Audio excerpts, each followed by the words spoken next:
नमस्कार, मी ऋतुषा कदम. या बुलेटिनमध्ये तुम्हा सगळ्यांचं स्वागत आहे. माजी सरन्यायाधीश धनंजय चंद्रचूड एनडीटीव्ही इंडियाच्या संविधान ॲट 75 या खास कार्यक्रमात उपस्थित होते. या कार्यक्रमामध्ये चंद्रचूड यांनी आपले मुद्दे ठामपणे मांडलेत. दरम्यान कॉलेजच्या दिवसांमधील काही किस्से चंद्रचूड यांनी आवर्जून सांगितलेत. दिल्लीमधील कॅनॉट प्लेस आणि तिथल्या मित्रांसोबतच्या आठवणींना यावेळी त्यांनी उजाळा दिलाय. शिवाय मराठमोळ्या व्यक्तिमत्वाचा सरन्यायाधीशपर्यंतचा प्रवास नेमका कसा होता पाहूयात. आज हम एक ऐसे सिलसिले की शुरुआत करने जा रहे हैं जो मंच बनेगा बड़े मुद्दों पर, बड़े विचारों का. इस सीरीज में हम देश और जनता से जुड़े मुद्दों पर गंभीर बातचीत करेंगे. बातें गंभीर होंगी लेकिन बोरिंग नहीं होगी, इसका वादा मैं आपसे करता हूं. इसकी पहली कड़ी का विषय है संविधान ॲट 75. देश संविधान की 75वीं वर्षगांठ का जश्न मना रहा है और इस बेहद खास कार्यक्रम से हम इसमें एक आयाम जोड़ना चाहते हैं. संविधान क्या है, इस पर बोलने का अख्तियार रखने वाला शायद मैं आखिरी व्यक्ति हूं, लेकिन मेरी समझ में ये देश का ऑपरेटिंग सिस्टम है. इतना एडवांस है कि हमारा लोकतंत्र बंद तो छोड़िए कभी हैंग तक नहीं हुआ. कमाल की बात यह है कि ऑपरेटिंग सिस्टम कभी पुराना ना पड़े, इसका भी इंतज़ाम इसे बनाने वाले लोगों ने किया था. समय समय पर ये अपग्रेड होता रहता है, जिसे हम अमेंडमेंट कहते हैं. हमारा देश संविधान के भरोसे चलता है, दौड़ता है और कुलांचे मारता है. टॉप टू बॉटम चाहे कोई भी हो, उसके सपने इसी के बूते पूरे होते हैं. हमारे देश में सिर्फ कहने के लिए नहीं बल्कि सच में संविधान ही सर्वोच्च है. ये हमारे आपके अधिकारों का संरक्षक तो है ही, साथ ही हमारे कर्तव्यों की सीख भी यही देता है. लिहाजा देश के हर नागरिक के लिए ये कॉन्क्लेव और आज यहाँ होने वाली बातें बेहद ज़रूरी हैं. दिलचस्प है कि जब हमने अपना संविधान लिखना शुरू किया था तब दुनिया में दो और देश थे जिन्होंने ऐसा प्रयास शुरू किया था, पाकिस्तान और इजराइल. आज की तारीख में पाकिस्तान में तीसरी बार संविधान लिखा जा चुका है और इजराइल में औपचारिक दस्तावेज का मसौदा तैयार करने के अलग अलग प्रयास असफल रहे हैं. ज़माना बदलता है तो ज़रूरतें बदल सकती हैं. हमारे ऑपरेटिंग सिस्टम में क्या अपग्रेड होने की ज़रूरत है, क्यों ज़रूरत है, इस पर लगातार विमर्श ज़रूरी है. ऐसे विमर्श के लिए चाहिए एक संवेदनशील मंच और ऐसा ही एक मंच आज यहाँ बना है. मंच बड़ा है तो मंथन करने वाले दिग्गज भी बड़े हैं.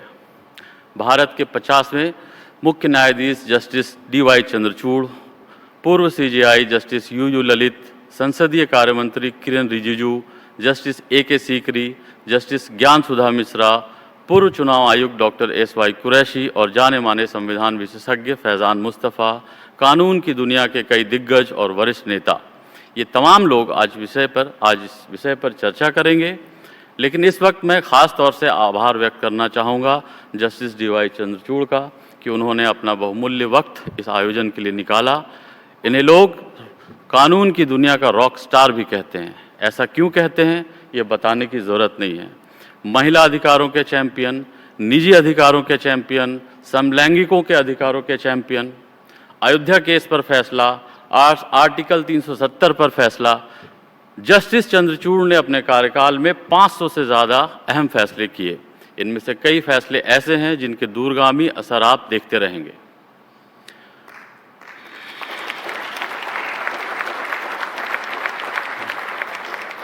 और ज़्यादा समय न लेते हुए मैं आखिर में दो पंक्तियों के साथ अपनी बात समाप्त करूंगा, क्योंकि इस विषय पर मुझसे कहीं बेहतर जानने वाले, मुझसे कहीं बेहतर बोलने वाले यहाँ मौजूद हैं.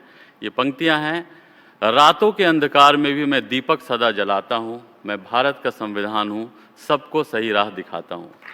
मैं मंच पर सादर स्वागत करना चाहूँगा जस्टिस डी.वाई. चंद्रचूड़ का और हमारे लीगल एडिटर आशीष भार्गव का और हमारे सीनियर एंकर सुमित अवस्थी जी का. शुक्रिया.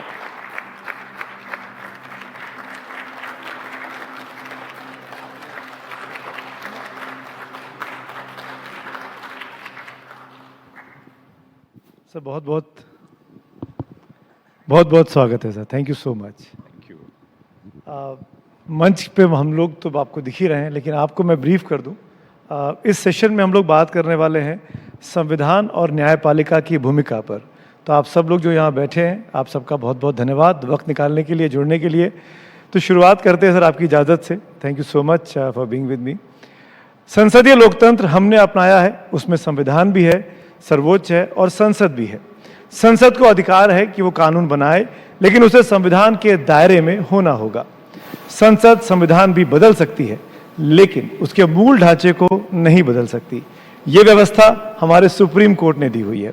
उस सर्वोच्च न्यायालय ने जिसका काम संवैधानिक व्यवस्था को बनाए रखना है, उसकी गारंटी देना है, उसके सामने कई बार ऐसी चुनौतियां आई हैं। एक ऐसा मौका भी आया जब यह संविधान खतरे में पड़ता दिखाई दिया।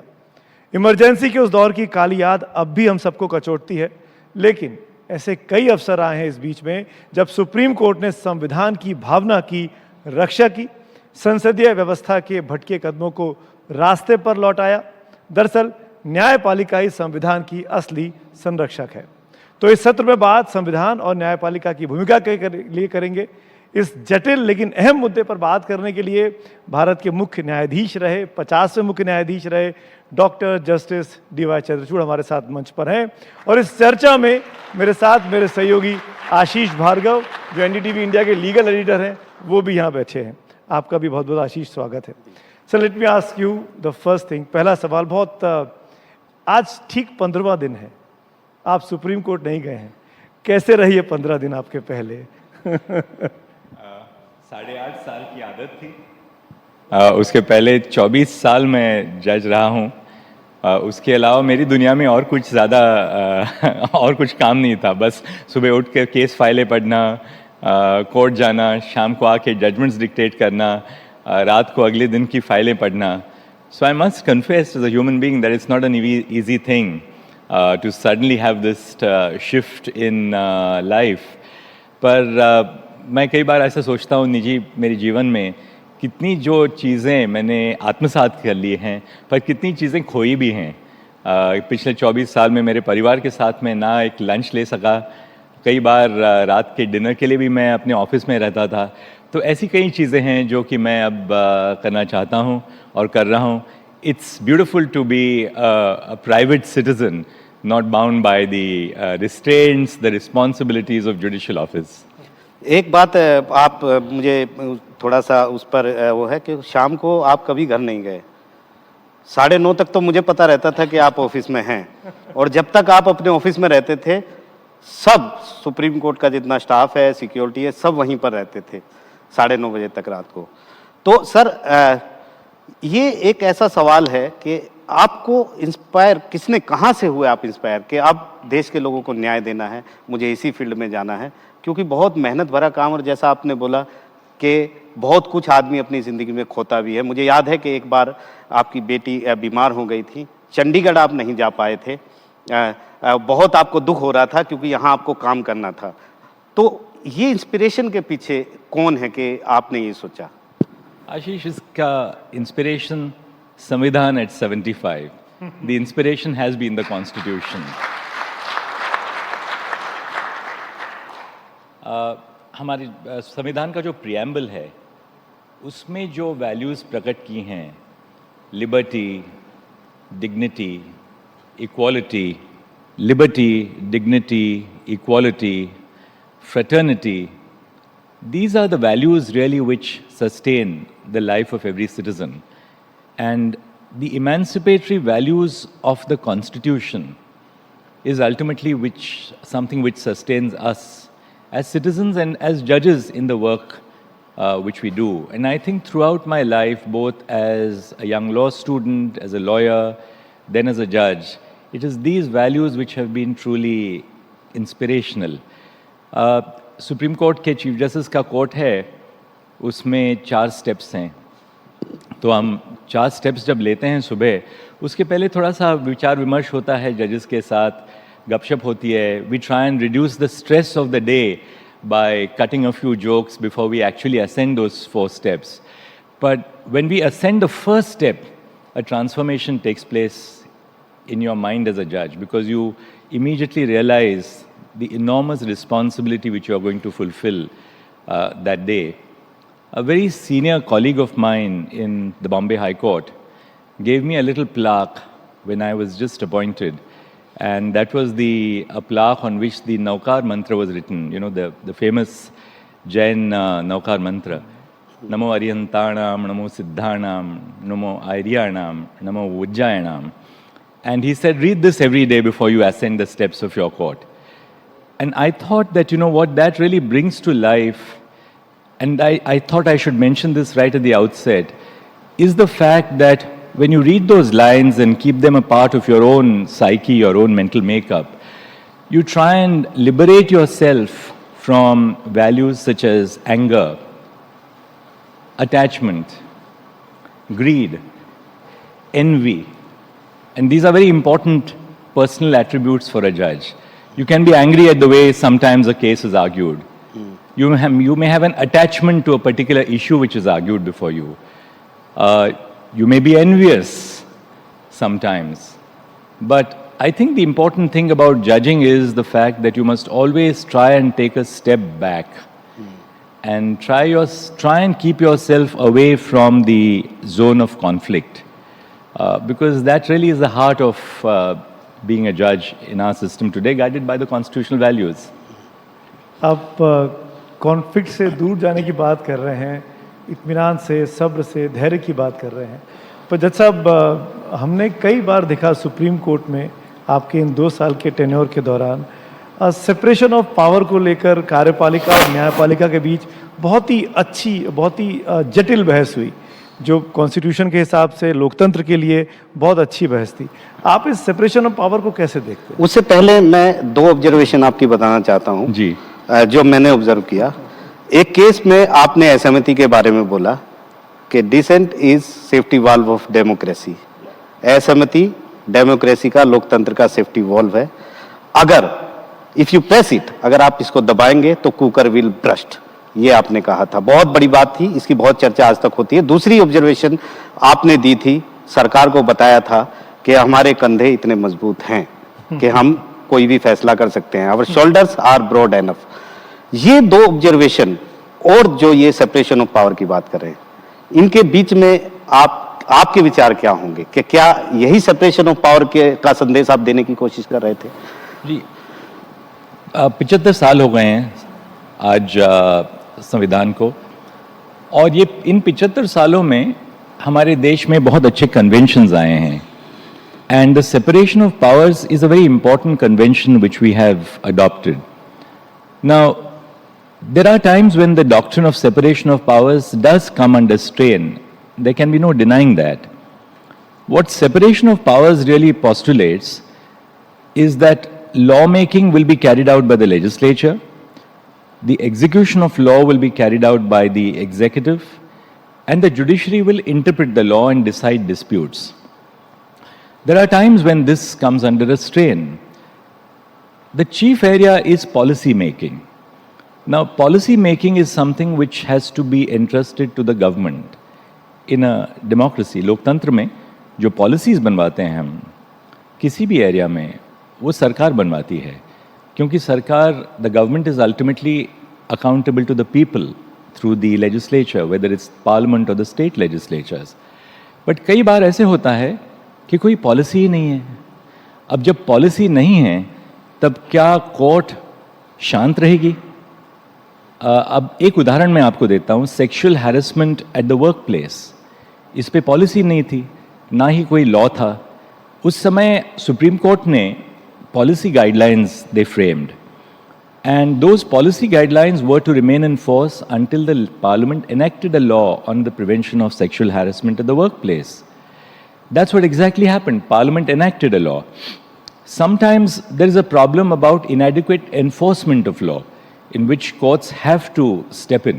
अब जैसे आजकल प्रदूषण चल रहा है, at a certain level you can say ये तो सरकार के लिए है, पॉलिसी है.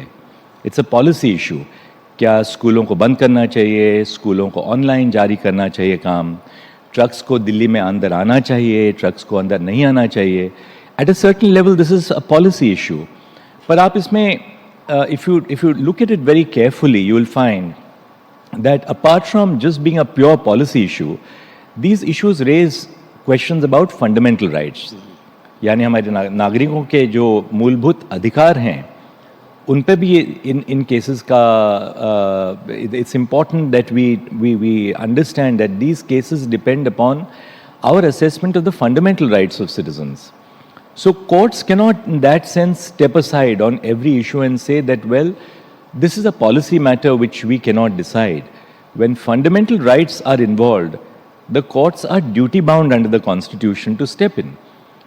Another area where the doctrine of separation of powers has come under strain is because of the administrative state. आप आज देख लीजिए, in different sectors, you have specialized laws which have been enacted.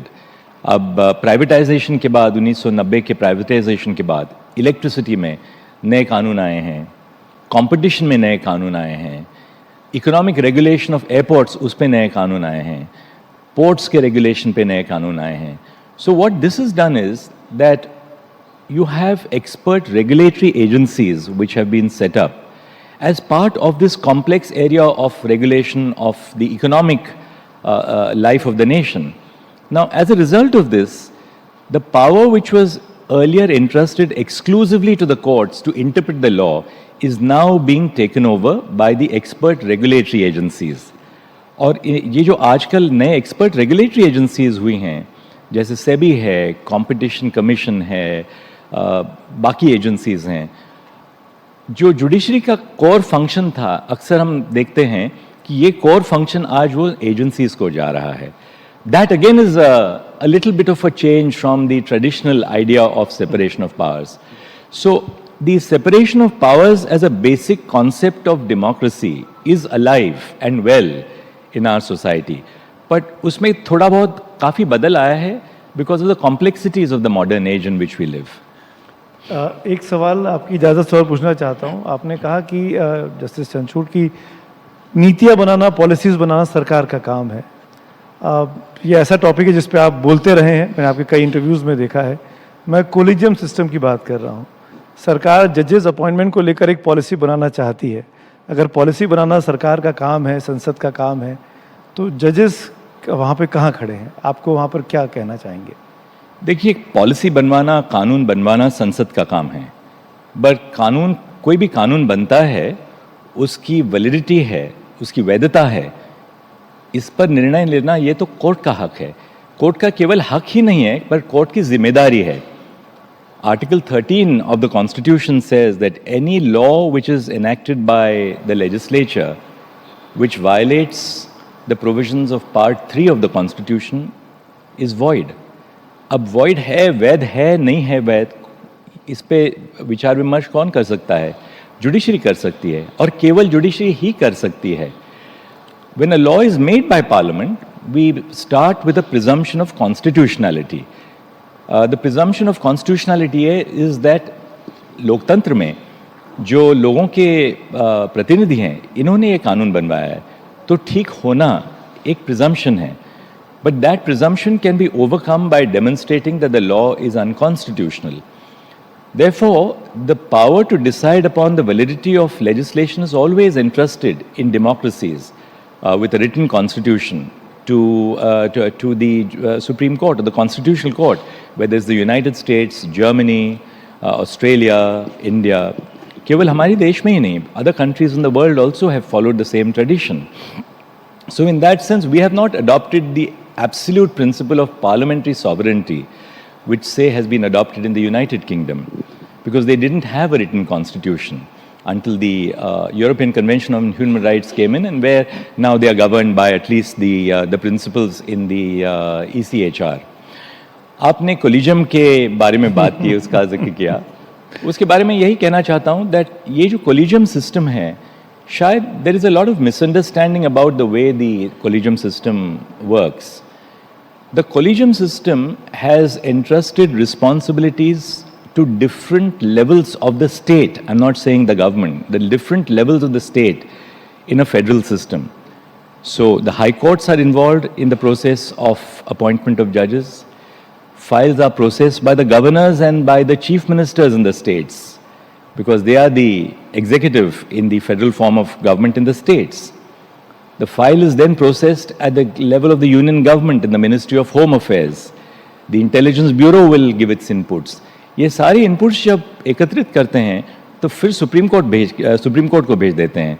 The Supreme Court will give its opinion and then recommend what is to be done in the appointment of a particular case. And then it goes to the government and then ultimately to the president for appointment of judges. So you will see that the system of appointment is very nuanced. It is multi-layered. It's not as if the judiciary has an exclusive role to play in the appointment of judges. दरअसल sir impression यही है कि transparency नहीं है.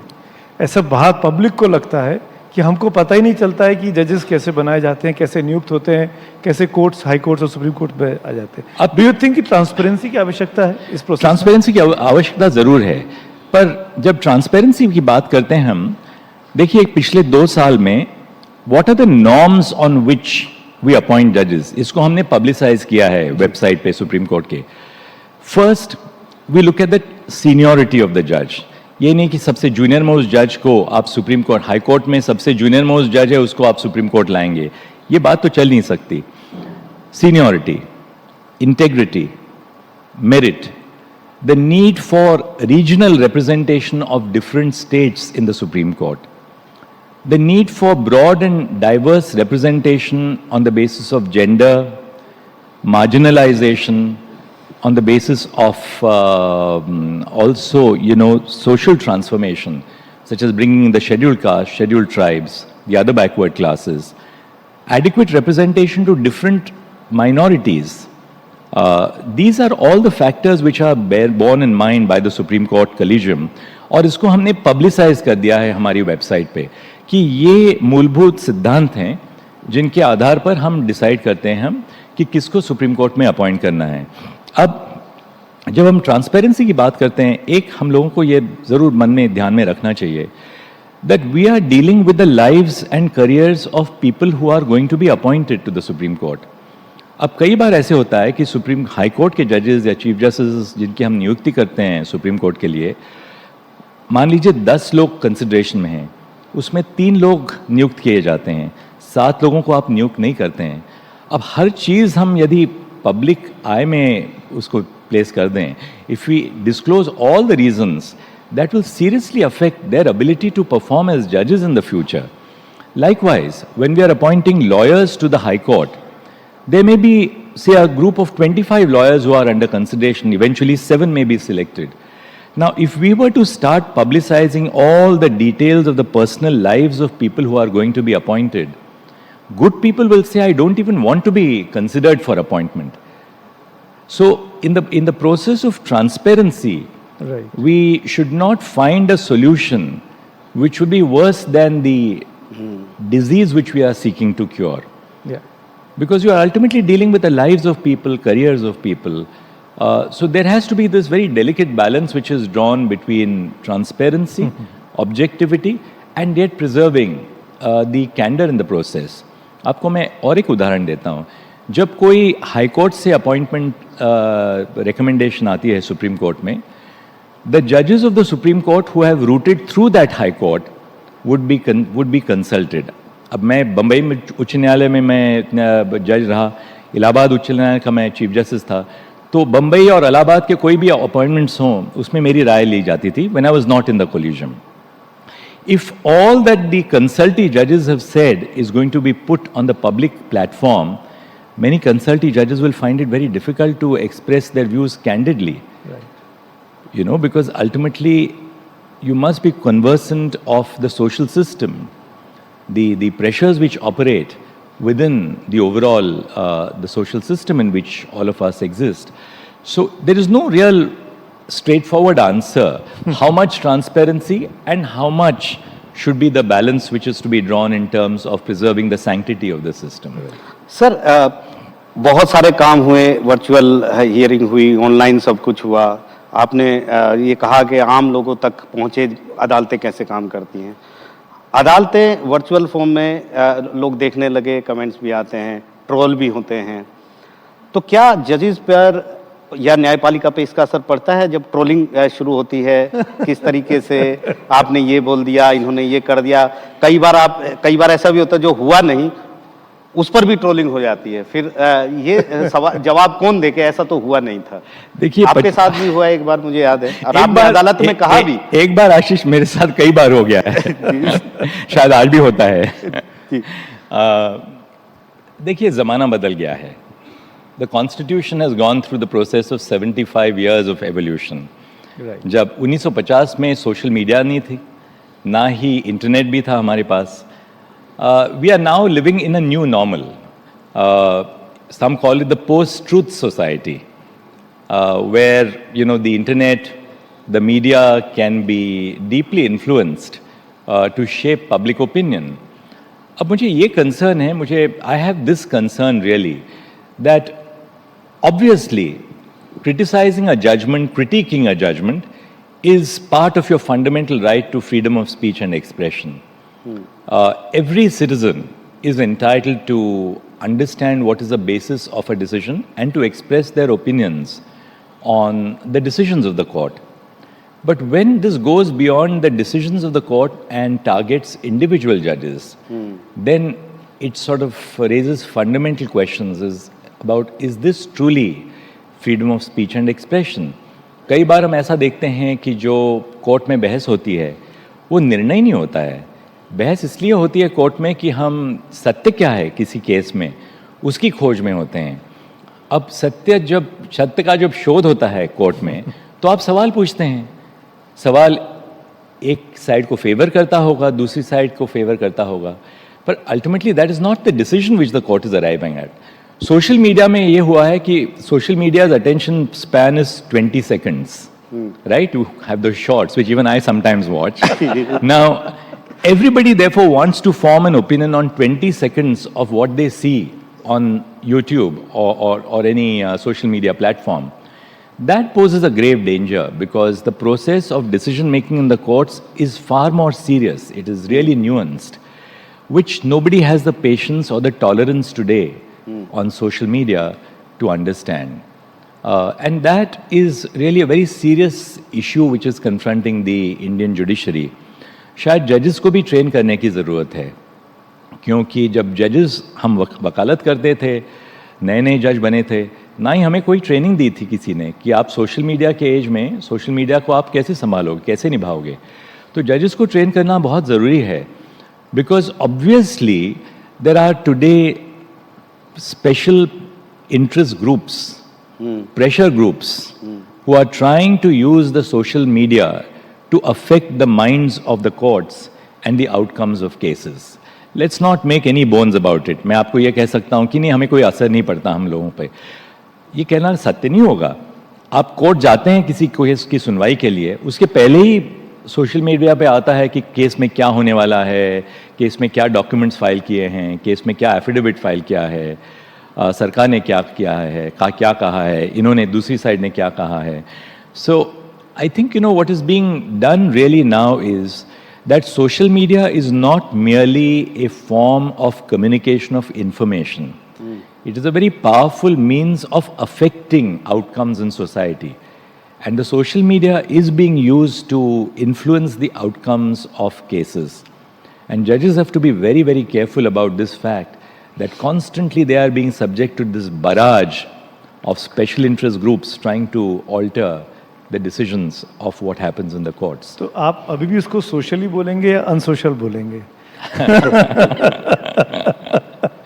मैं socially कहूँगा because ultimately there are fundamental values of freedom of speech and expression which are involved. Right. So speaking for myself, I have been a proponent of giving the maximum freedom to the freedom of speech and expression.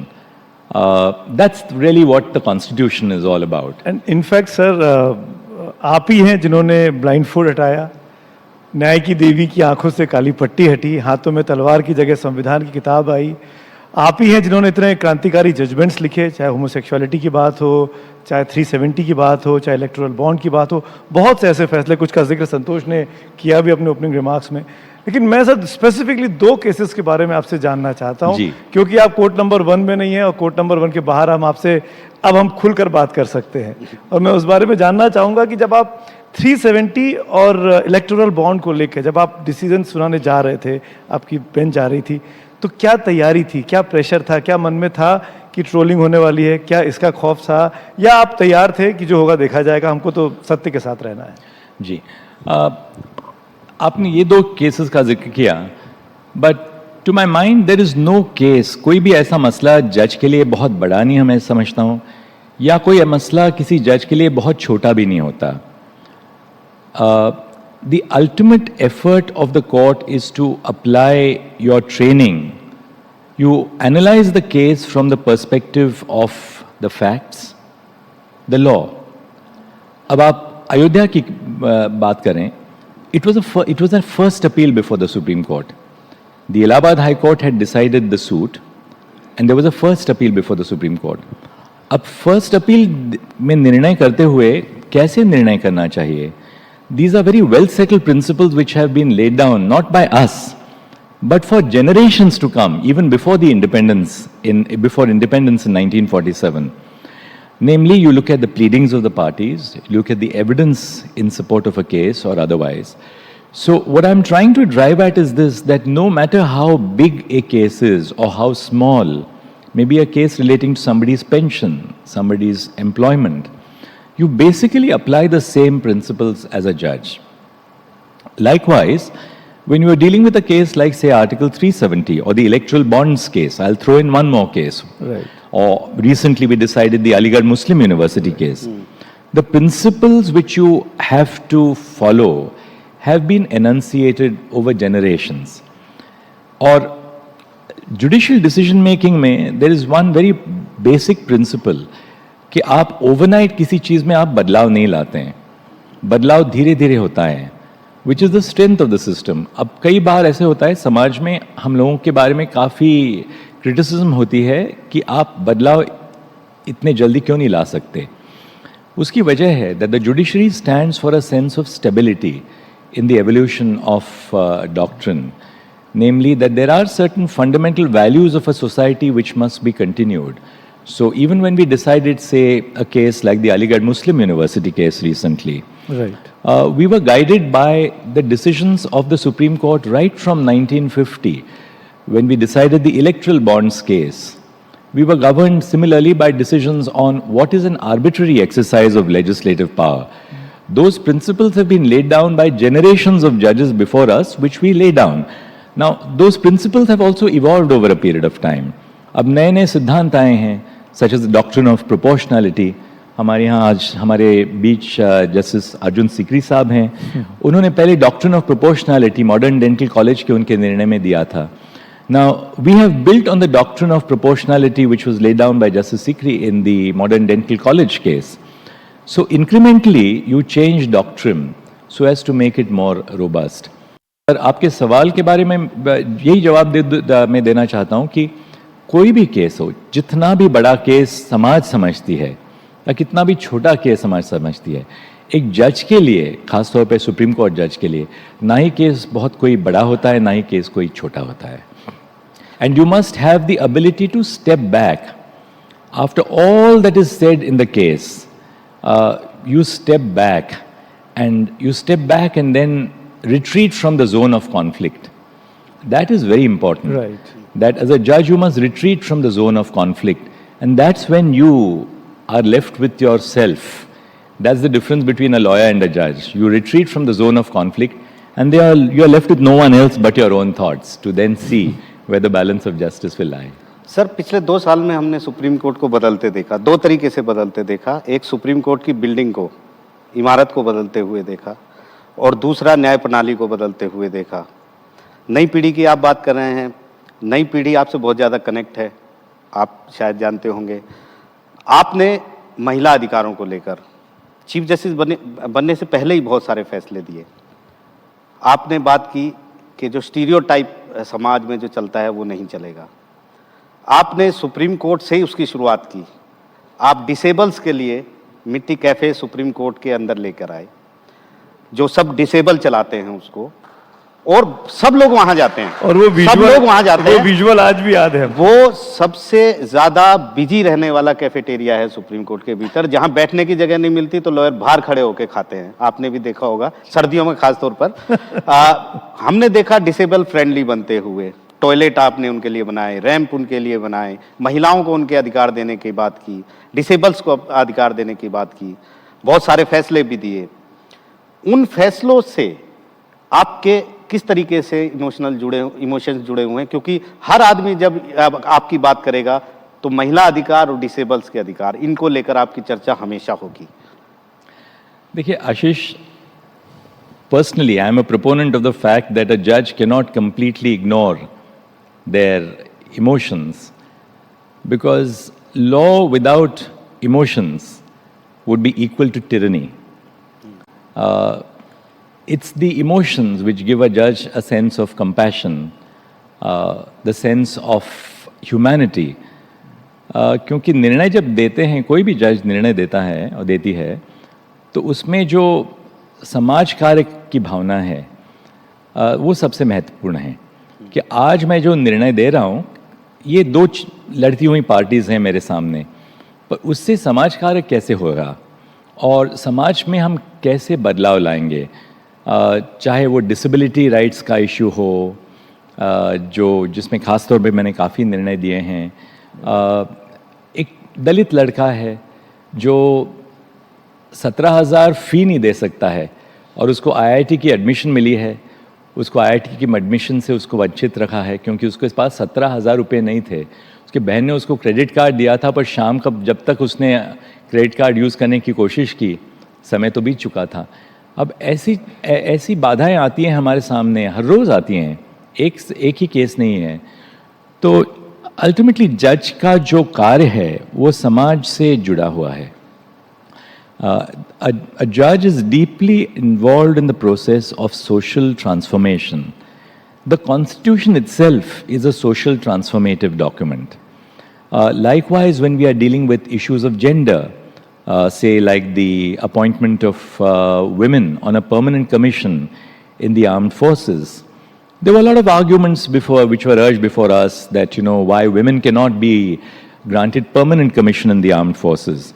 That, well, will women be able to, be on warships in the middle of the ocean? Or would women be able to guard our borders in the bunkers on the borders of the nation? And it depends on what your vision of the good society is for the future. And we said that, look, there is no reason why the same work which men do cannot be done by women. And the results are now for all of us to see. You have women who are fighter pilots, they are commanding squadrons, women are at the forefront on our naval warships, women are in the armed forces, working shoulder to shoulder with men. So it's a question of how you stretch the Constitution. The Constitution ultimately is an abstract document. But what is most important about the Constitution, I think, and which I'd like to emphasize in the context of Samvidhan at 75, is that there is no one dominant theme which you can find in the Constitution. The Constituent Assembly comprised of people drawn from different walks of life. बाकी जो संविधान थी, जैसे American constitution है या कई बाकी constitutions हैं, they were enacted, they were adopted in a very different context. Our constitution was not a constitution which was adopted by warring groups. No. We had the history of the princely states, British India, everybody came together. Sardar Vallabhbhai Patel brought everybody together in ultimately creating one unified fabric of a political national entity. Now, the beauty of our constitution is that it reflects the diversity of India. It reflects the linguistic diversity of India, the regional diversity of India, the cultural diversity of India, the religious diversity. And if you look at the Constitution in that sense, the great strength and stability of our Constitution is that it does not follow any one particular ideology or any one particular dominant theme. The one dominant theme, if there is of human dignity. But beyond saying that and adopting the fundamental values in the preamble like liberty, equality, fraternity, the Constitution allows for diversity in India to flourish. And that is why the Constitution has been so stable for the last 75 years. Because the stability of our nation lies in the diversity of the nation. And the Constitution has brought together this diversity in creating one political document for governance in the country. जैसे चंद्रचूड़, एक और सवाल जो मेरे मन में काफ़ी देर से है, अब क्योंकि मैं कंफर्टेबल हो गया हूँ आपके सामने, मैं पहली बार आपसे मिल रहा हूँ, आशीष तो रोज़ मिलते रहते हैं। मैं आपकी इजाज़त से पूछना चाह रहा हूँ, एक कंट्रोवर्सी होती है हमेशा कि कौन सा केस किस कोर्ट में जाएगा, चीफ जस्टिस डिसाइड करते हैं, आपके पास वो जिम्मेदारी है, उसको लेकर वो कैसे फैसला किया जाता है कि बेंच कोर्ट नंबर 1 में जाना है, 2 में जाना है, 3 में जाना है, क्या कुछ आप सोचते हैं, कैसे वो सिलेक्शन होता है? देखिए, पिछले 2 साल में मैं जब चीफ जस्टिस बना 2022 नवंबर में, 2 साल में करीब 1,10,000 केसेस डिस्पोज ऑफ हो गए। जी हाँ, बिल्कुल। अब 1,10,000 केसेस चीफ जस्टिस तो असाइन नहीं कर सकता, इट्स फिजिकली इम्पॉसिबल। Right. तो ये जो गलत फहमी है कि chief justice assigns all the cases which are filed in the court, that's not correct. Chief justice क्या करते हैं? चीफ जस्टिस को कहते हैं master of the roster. Roster क्या है? Roster is the assignment of work. The chief justice publishes the roster of work, not only the supreme court, ये high court में सदियों से ये रिवाज है। The chief justice will publicize the roster of work. Court number 1 के सामने ये कैटेगरी ऑफ केसेस जाएंगे, कोर्ट नंबर 2 के पास ये कैटेगरीज ऑफ केसेस जाएंगे। अब ये रोस्टर कैसे तैयार किया जाता है? नॉर्मली चीफ जस्टिस ये देखते हैं कि इस कैटेगरी का इनफ्लो क्या है। अब हमारे यहाँ सुप्रीम कोर्ट में क्रिमिनल केसेस का सबसे ज़्यादा इनफ्लो है, तो क्रिमिनल केसेस करीब हर एक बेंच क्रिमिनल केस लेती है। कई केसेस ऐसे होते हैं कि जिसको आप स्पेशलाइज बेंचेस की ज़रूरत होती है, जैसे tax, direct tax, indirect tax. हर एक जज इनडायरेक्ट टैक्स और डायरेक्ट टैक्स नहीं ले सकते हैं। कमर्शियल केसेस, स्टैट्यूटरी अपील्स जो होती हैं, इलेक्ट्रिसिटी एक्ट, ये बहुत ज़्यादा स्पेशलाइज्ड ज्यूरिसडिक्शन है। तो चीफ जस्टिस आइडेंटिफाई करते हैं कि हमारे कोर्ट में इस ब्रांच के लिए खास तौर पर स्पेशलाइजेशन किन के पास हैं। टैक्स केसेस हैं तो हाई कोर्ट में ज़्यादातर कौन से जजेस ने टैक्स केसेस किए हैं, और इस आधार पे चीफ जस्टिस एक रोस्टर पब्लिश करते हैं। वो roster is always made public on the website. आज भी आप देख लें तो the roster is published on the website of the supreme court. Within that roster cases are allocated by the computer. अब मान लीजिए टैक्स के लिए 3 बेंचेस हैं, या सर्विस के लिए बहुत इनफ्लो होता है केसेस का, या एम्प्लॉयमेंट के जो मामले हैं, सरकार, केंद्र सरकार के एम्प्लॉयमेंट के बारे में या राज्य सरकारों के साथ एम्प्लॉयमेंट के बारे में, तो उसके लिए मान लीजिए 3 बेंचेस हैं। तो वो 3 बेंचेस में allotment of cases follows the computer. The computer will do a random allocation. अब कई केसेस जजेस रिक्यूज कर जाते हैं। क्यों रिक्यूज कर जाते हैं? खास तौर पर मान लीजिए किसी जज में उसी केस में निर्णय दिया है हाई कोर्ट में, या उनके कोई फैमिली के रिश्तेदार हैं जिन्होंने अपेयर हुए हैं हाई कोर्ट में, या किसी पार्टी को जानते हैं, तो वो रिक्यूज कर जाते हैं। उसके बाद वो चीफ जस्टिस के पास आ जाता है केस, रजिस्ट्री उस पर फाइल नोट बनवाती है कि ये किसको असाइन करना है। So it's really inappropriate to say that the assignment of cases is at the random discretion of the chief justice। पर एक कोई व्यक्ति तो होना ही चाहिए। अब सवाल यह है आप उस पर विश्वास रखते हैं या नहीं रखते हैं। और आप मान लीजिए चीफ जस्टिस को ये अधिकार नहीं देना चाहते, तो किसको अधिकार दे देंगे? क्या 34 के 34 जजेस असाइन करेंगे केसेस? मैं जब नेपाल गया था तो मुझे बहुत अच्छी एक प्रणाली उन्होंने बताई। हर रोज सुबह सारे जो नेपाल सुप्रीम कोर्ट के जजेस हैं वो सुबह बैठते हैं, आज जो सारी केसेस लिस्ट करनी है वो एक लॉट्स में, उसमें लॉट्स ड्रॉ होते हैं, पर्चियां। हाँ, पर्चियां। और फिर वो सुबह वो कौन से बेंच के पास कौन सी केसेस जाएंगे इसका निर्णय होता है। अब आपके पास 50 केसेस हो दिन के तो आप कर सकते हैं। आपके पास, हमारे यहाँ 16 बेंचेस चलते हैं सोमवार और शुक्रवार को। हर एक बेंच के सामने मान लीजिए 70 केसेस हैं, तो 16 into 70, you have over 1,000, over 11 that's the kind of inflow which you have. So obviously you can't do this. What is the better system which we can follow? Yeah. We have a combination of technology where we use allocation through the computer, and we combine it where in certain cases the Chief Justice has to exercise discretion. अब आप chief justice को ये अधिकार नहीं देंगे तो किसको अधिकार देंगे? आप सरकार को तो अधिकार नहीं दे सकते हैं एलोकेशन के लिए, because fundamentally the whole issues of independence. अब मैं ये नहीं कहना चाहता हूं कि when you give any authority to a human being, that system can never be perfect, but merely because the system is imperfect, we shouldn't cast aspersions on the person who is entrusted with that responsibility. Sir मैं आपके farewell speech में स्कोरा में सुन रहा था, आप बहुत अच्छे से एलोबरेट कर रहे थे और आप बता रहे थे कि संजीव खन्ना नए चीफ जस्टिस बनेंगे और लोग बोल रहे हैं कि मुंबई ने दिल्ली को बैटन दे दी है। और रणजी ट्रॉफी का भी आपने जिक्र किया, आईपीएल का भी जिक्र किया कि हम रणजी ट्रॉफी हैं पुराने टाइम के, जिसमें एक तरफ मुंबई होता था और दूसरी तरफ रेस्ट ऑफ इंडिया होता था। तो हम सुप्रीम कोर्ट के जो जज हैं वो रेस्ट ऑफ इंडिया की तरफ से खेलते हैं। ये खेल की बात जो है, आपका पसंदीदा खेल कौन सा है और कौन सा खेल है जो अभी भी आप खेलते होंगे क्योंकि आप फिट रहते हैं इतने?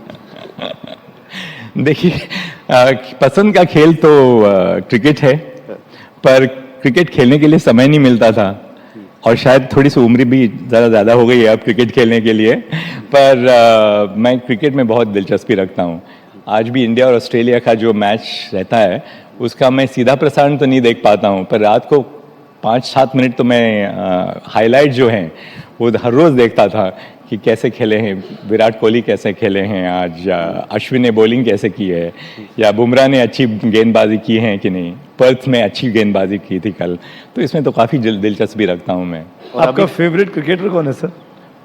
सॉरी, आपका फेवरेट क्रिकेटर कौन है, किसको? प्रेजेंट क्रिकेटिंग लॉट में मेरा फेवरेट 2 हैं, जसप्रीत बुमराह और विराट कोहली। मैं पर इसके पहले वाले जो क्रिकेटर्स हैं उनमें मैं राहुल द्रविड़ को बहुत मानता हूँ। आप ऑलवेज स्टेबल, ऑलवेज सॉलिड। आप उनके जैसे दिखते भी हैं। और टेस्ट मैच, आईपीएल और मतलब टेस्ट मैच, T20 और बीच में वनडे, उसी तरह के खेल, उसी तरह से जो सुनवाई होती है वो सुप्रीम कोर्ट में भी होती है। कॉन्स्टिट्यूशन बेंच टेस्ट मैच 5 दिन चलेगा, अयोध्या 40 दिन चला, और या 2 दिन चलेगा, फुल डे हियरिंग। बहुत पेशेंस की जरूरत होती है। T20 भी होता है, 1 दिन में पूरा हियरिंग करके फैसला आ जाए, जैसा आपने बुलडोजर यूपी में दिया, और आपने बताया कि रूल ऑफ लॉ में बुलडोजर जस्टिस नाम की कोई जगह नहीं है।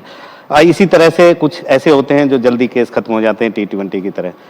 सर आपका एक्सपीरियंस क्या रहा इन तीनों में? क्योंकि 38 फैसले, जस्टिस संजीव खन्ना जो चीफ जस्टिस है उन्होंने ये घोषणा की कि 38 कॉन्स्टिट्यूशन बेंच के मामले आपने सुने और डिसाइड किए, जो रिकॉर्ड मुझे नहीं लगता कोई तोड़ेगा। खेल से सुनवाई को देखते हुए आम लोगों को किस तरीके से हम भरोसा दिलाएंगे कि जिस तरह टीम इंडिया पे उन पर भरोसा रहता है, इसी तरह देश की न्यायपालिका पे हमेशा आप भरोसा रखिए। देखिए, पहली तो बात यह है कि जब भी कोई रिकॉर्ड बनता है वो रिकॉर्ड तोड़ने के लिए बनता है।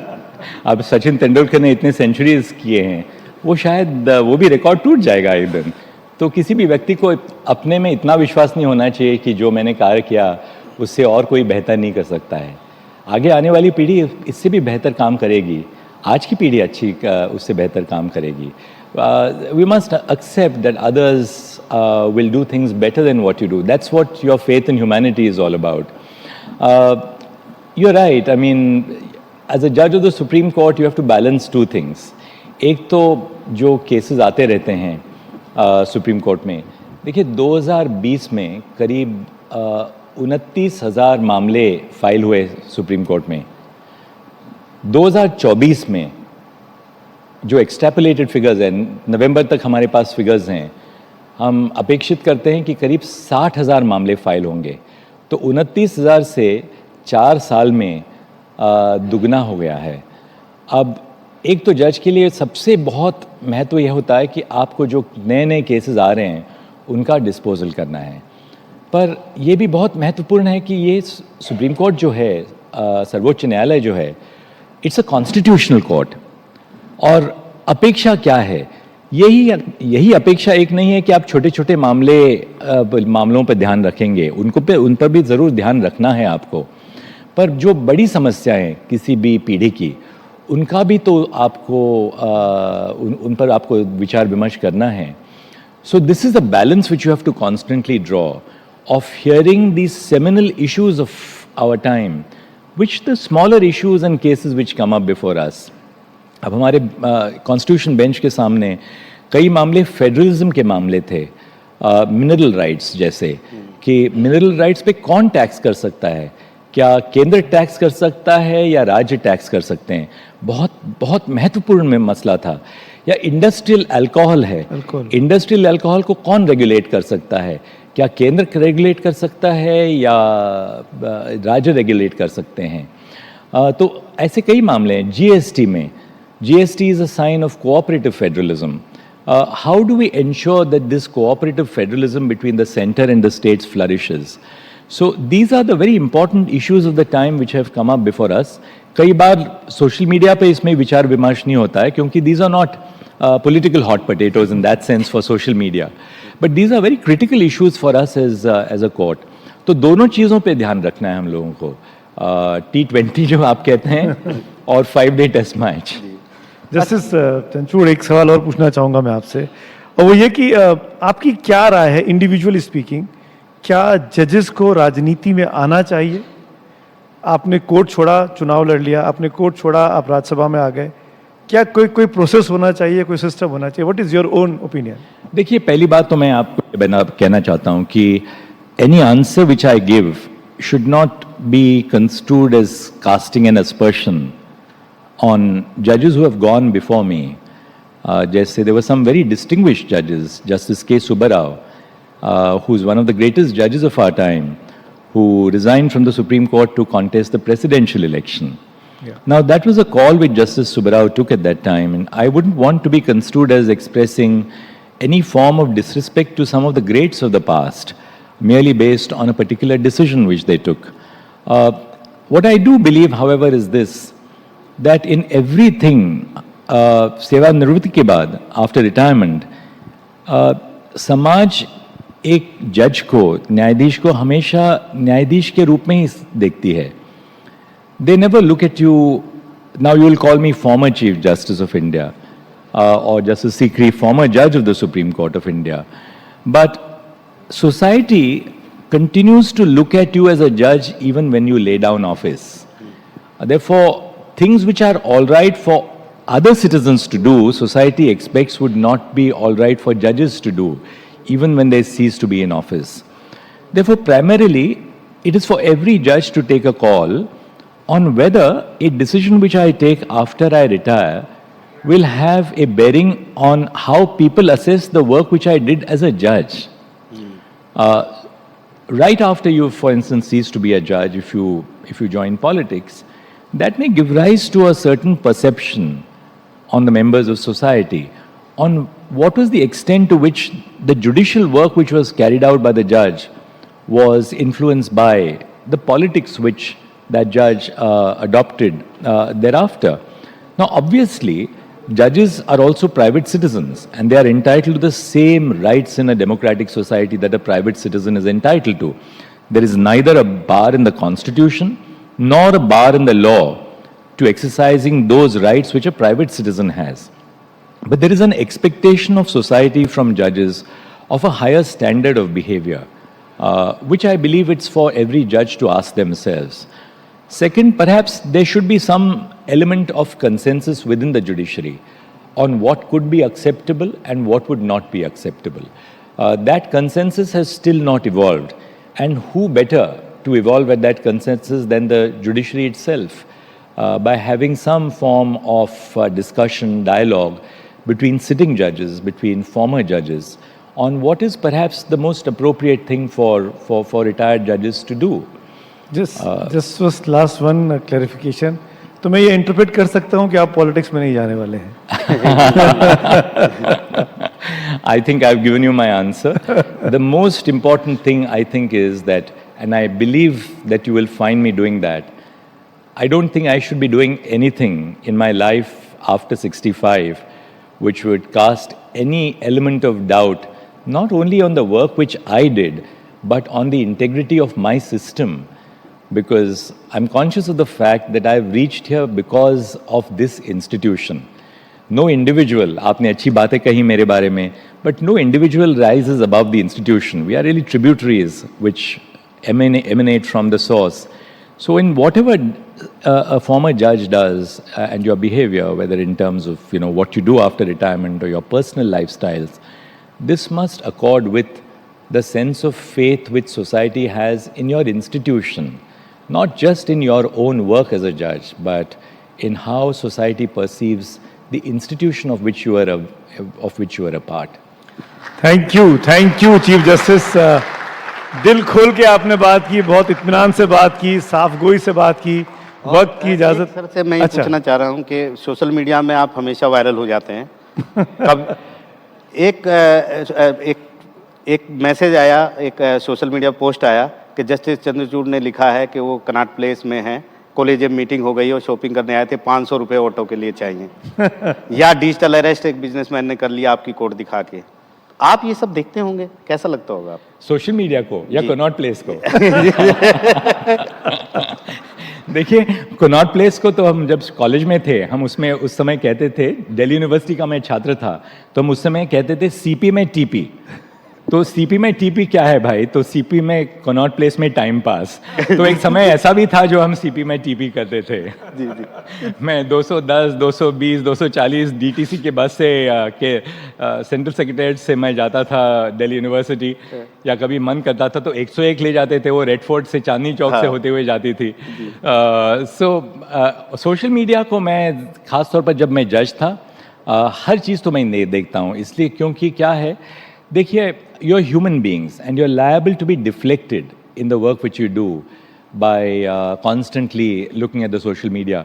मेरे साथ मेरे जो जुडिशियल लॉ क्लर्क्स हैं वो अक्सर सोशल मीडिया को देखते थे और मुझे कहते थे, आप प्लीज़ आप मत पढ़िए इसको। हम पढ़ते हैं, हमें काफ़ी निराशा होती है। कई बार बहुत गलत चीज़ें जजेस के बारे में लिखा जाता है। जैसी मैंने कहा मेरे फेयरवेल स्पीच में कि सोमवार 11 नवंबर से जो मेरे बारे में ट्रोल्स कर रहे थे वो शायद अनएम्प्लॉयड हो जाएंगे, क्योंकि आप किसके बारे में ट्रोल्स करेंगे। पर मैं ख़ास तौर पे मैं सोशल मीडिया को फॉलो नहीं करता हूँ, ना ही मैं सोशल मीडिया पर था और ना ही मैं सोशल मीडिया को फॉलो करता हूँ। हाँ, मैं यूट्यूब पर अच्छी अच्छी चीज़ें देखता हूँ, थोड़ी गज़लें देखता हूँ या क्लासिकल म्यूज़िक सुनता हूँ, पाश्चात्य म्यूज़िक सुनता हूँ, अच्छे शेर शायरी के बारे में मैं सोचता हूँ, क्रिकेट फॉलो करता हूँ। But I generally have avoided the trolling and the social media as a principle. Thank you so much sir. CP में टीपी से लेके और सुप्रीम कोर्ट के चीफ जस्टिस बनने तक आपका ये सफर शानदार रहा और बीते 1 घंटे के दौरान ऐसा लगा कि जीवन के जितने भी तनाव हैं, अगर आपको दूर करने हैं तो इन मंत्रों को सुन लीजिए, आपके जीवन के तनाव दूर हो जाएंगे। कैसे काम कंपोज और सक्सेसफुल हुआ जा सकता है, जस्टिस चंद्रचूड़ उसकी जीती जागती मिसाल है। Thank you sir, NDTV India के इस फोरम में आने के लिए। Thank you so much, pleasure sir. हे आहे एनडीटीव्ही आणि आपण पाहत आहात एनडीटीव्ही मराठी।